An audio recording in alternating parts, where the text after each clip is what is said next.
What's up guys, it's me, Strawhead Nate, and I'm back this week with a new One Piece chapter video. This time we have chapter 1157 titled The Legendary Bar.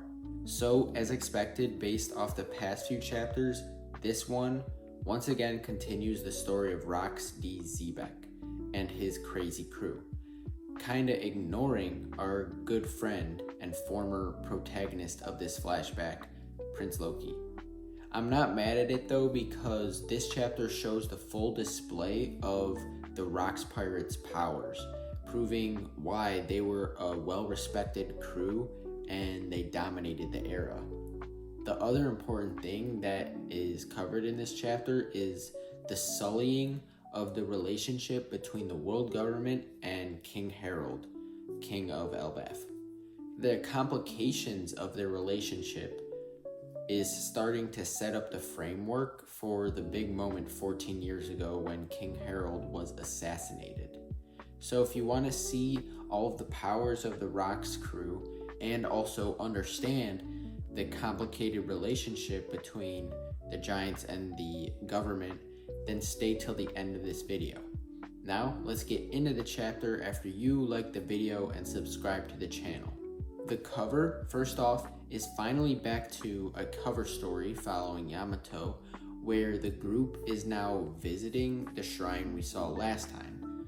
We get another hint about who this is, but I'm still really confused on the identity of this grave. It said that here lies a hero that died fighting Kaido, but I don't think this could be Izo or Ashura Doji because they were both born in Wano, and it was stated that this person was born in the east.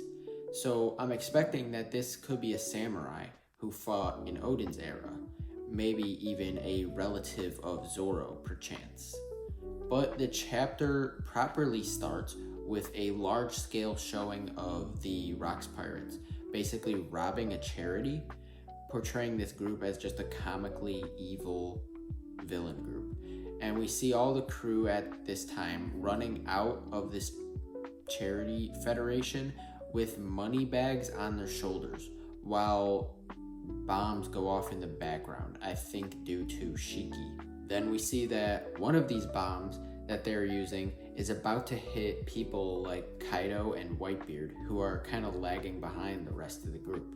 And since Edward Newgate, Whitebeard, is pissed off at the mistakes of his own crewmates, he begins to shake the entire island with his famous Quake fruit, showing that he had this fruit 40 or so years ago at the time of this flashback.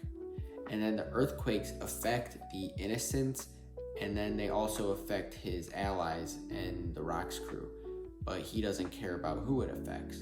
And the young Kaido standing next to him wishes that one day he could be as strong as this. And as we know, that eventually happens later on when Kaido gets his devil fruit. Also, Shiki and Silverax have a little bit of banter here as the rivals they are, showing that they're more like friendly rivals than actually at each other's necks trying to kill each other. But now the innocent charity federation is defeated, and in comes their next big battle with the Marines, because a fleet of Marine battleships were deployed to help out this charity. And in the epic scene, we see the Rox Pirates come together in order to take on the challenge of the Marines, because they're not going to back down from anything and they're not scared. And Rox says that he wants to plunder everything and he wants to sink all their ships. So then we see scenes of Rox destroying entire ships with just single slices, and alongside this we see some stats saying that in just these 2 years the Rox crew has had 16 documented raids, 76 sunken ships, and multiple other criminal offenses that we don't need to know the exact numbers on, but it just proves that this was truly an era of Rox. Then we change to the other man who is a main character of this flashback, King Herald, who's in the middle of being tested by the scummy world government. Currently, In a non-government affiliated Elbaf ally nation called Enishi, the government is basically killing and taking over since they have the power to do that. So Herald sees this unfairness and corruption take place in front of his own eyes and yells at the government agent because he's not going to let this slide. The government agent here is visibly shaking because he's so scared of confronting the king of Elbaf, but he just shoots an innocent hostage because he needs to prove in any way that he can that he has power in this situation when he really doesn't. This causes Herald to lash out, of course, sinking this government ship and destroying his relationship with the world government. And the worst part of it is that the news portrays it all as Herald's fault. So then Herald is messed up mentally following this, and he drinks his woes away on the bar on the coast of Elbaf belonging to his former fiancée Ida, and this is when he even adopts his bald hairstyle that he rocks for the rest of his life. Rox comes to visit now, of course, trying to get this broken king to join his crew once again, and now that Herald isn't part of the world government, he thinks that this could be his chance to get him on his side. Herald, though, is still determined to make a difference for good, and that's not going to come from the Rox pirates. So he wants to use the gifts of the giants, like their strength and size, to help out the world at large. So he refuses Rox's offer. And then to contrast this, we see that Garp and his marine friends, Sengoku and Suru, are in a conversation with Admiral Kong about the possibility of enlisting giants into the Marines. Garp and the young ones are forward-thinking, so they think that getting the giants on their side will just make the Marines stronger and better. But Kong recognizes the difficulty of doing that because of the past relationship between the giants and the government. The argument doesn't really get anywhere here, but we know that the giants eventually integrate into the Marines because by the time of Marineford, they're part of the team. So Garp had his way eventually. Now, the rest of the chapter focuses primarily on one woman, Shaki, who already has come and gone as the Empress of Amazon Lily and the leader of the Kuja Pirates.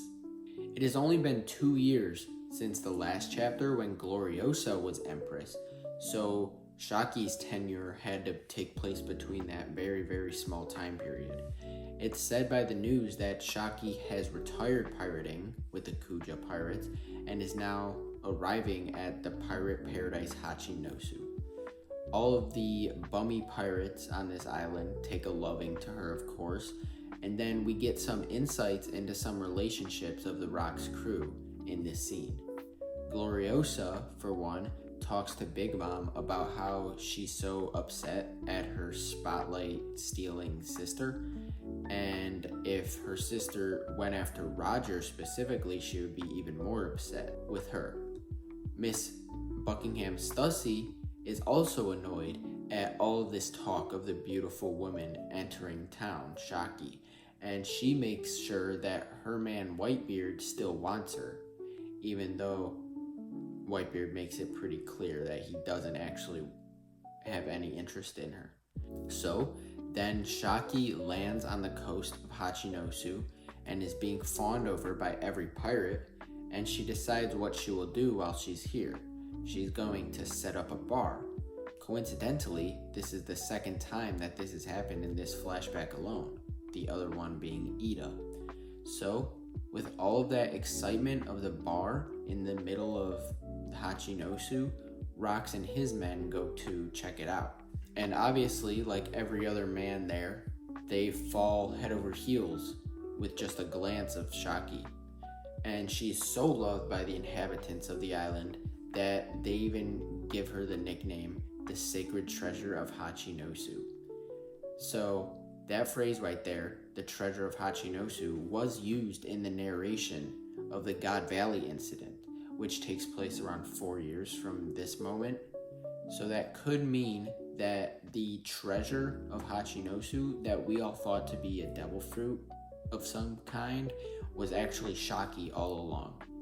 And if so, that would make the Rocks pirates and all these pirates on Hachinosu huge simps, like Sanji level simps. And there's one more panel left in the chapter though, which brings Sirius back to the joking scenes of this chapter. And in the final scene, the Gorosei, in their room of authority, declare that King Herald and his giant men must do a favor in order to gain the good graces of the world government. He must kill Roxy Zebek. And from the looks of it, Herald was called a government dog by his own son, Loki. So, it's likely that he actually listens to world government and he goes after Rox. Maybe the giants were even at God Valley, where Rox was killed 38 years ago. But that's where this chapter ends.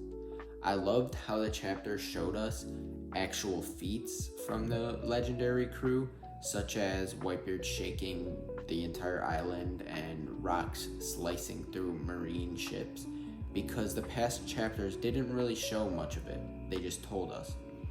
And then with the B plot following King Herald, or maybe the A plot, I don't know which is considered which, it's great because it continues to show why we love the giants and we hate the world government.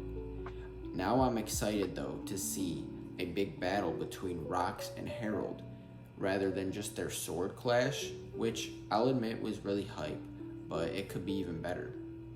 Next chapter might build up to this fight some more, or it might just get straight into the fight between Rox and Herald. All that I know is that there is a break next week, unfortunately, even though we just had a break last week. So all I could say is that I'm gonna keep Oda in my prayers. So if you made it to the end of this video, thanks for watching. Like and subscribe to show your support, and I'll see you in the next one. Bye.